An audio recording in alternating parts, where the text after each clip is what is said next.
जमीन का रक्षक। विजय सुबह से गाड़ी चला रहा था। इस वजह से वह बहुत बोर हो गया था।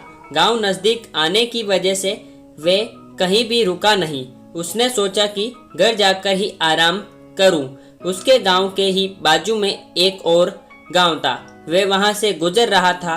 उसने देखा कि वहां पर लोगों की भीड़ जमा थी। वहां पर किसी का तो जोर जोर से चिल्लाने और ढोलक बजाने का आवाज आ रहा था। विजय शहरी इलाके में ही छोटे से बड़ा हुआ।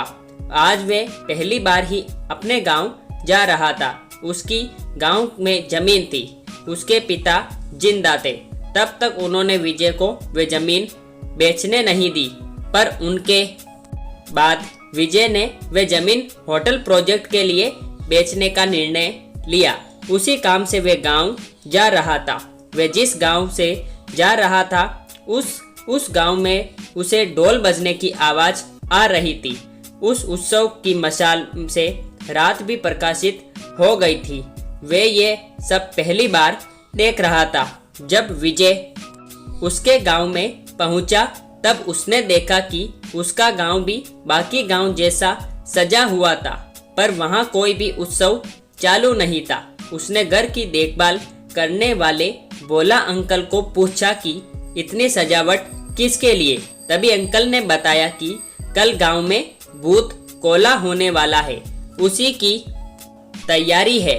अंकल उसे कुछ बताने वाले थे, पर विजय उनका कुछ भी सुनने के मूड में नहीं था। वह बहुत थक गया था, इसलिए वह सो गया। जब सुबह हो गई तब होटल प्रोजेक्ट के आदमी उसे मिलने के लिए उसके घर आए। विजय ने उनको उसकी जमीन दिखाई। डील फाइनल हो गई।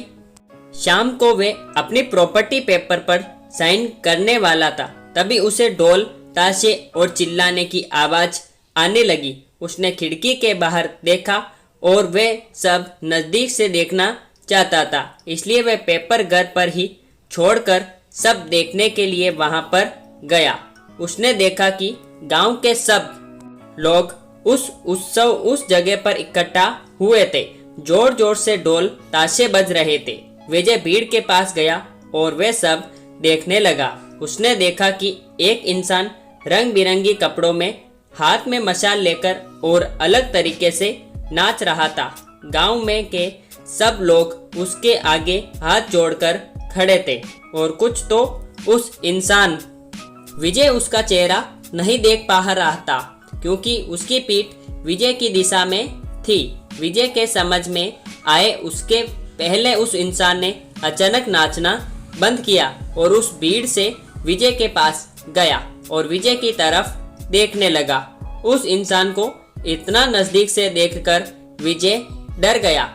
उस इंसान के चेहरे पर पीला रंग लगाया हुआ था। शरीर पर अलग अलग जेवर और सिर पर जंगली जानवरों का मुखौटा था। यह सब उस इंसान को अलग दर्शा रहा था।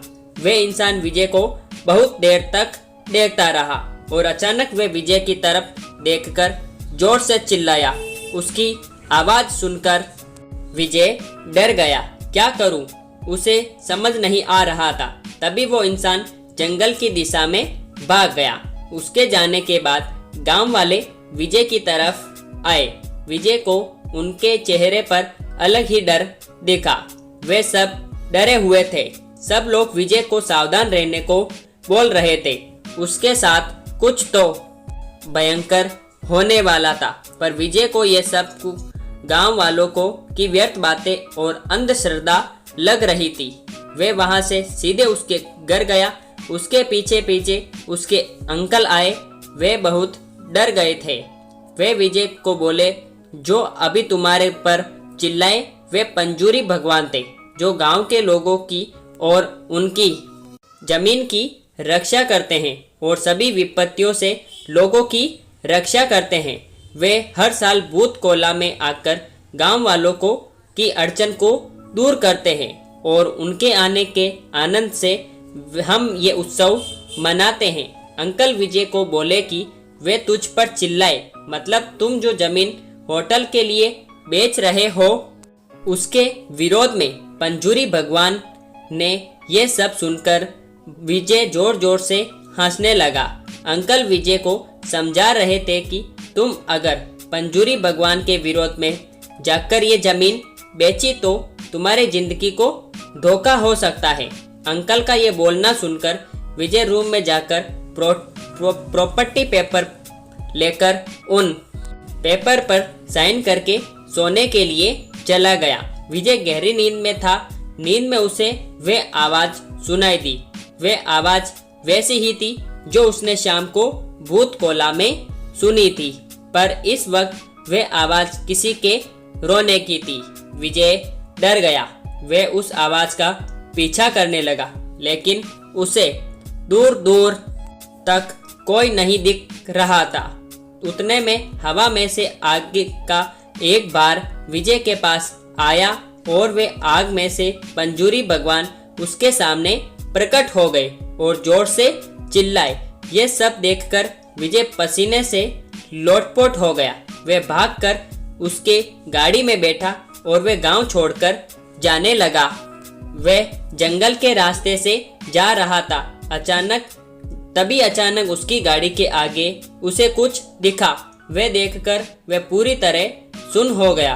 उसकी गाड़ी के आगे सोने के दांतेदार और सोने के का हार पहनने वाला एक जंगली सुअर उसकी गाड़ी के आगे खड़ा था। विजय ने अपनी गाड़ी रिवर्स की, तब उसकी गाड़ी के पास पेड़ से टकराकर विजय का एक्सीडेंट हो गया।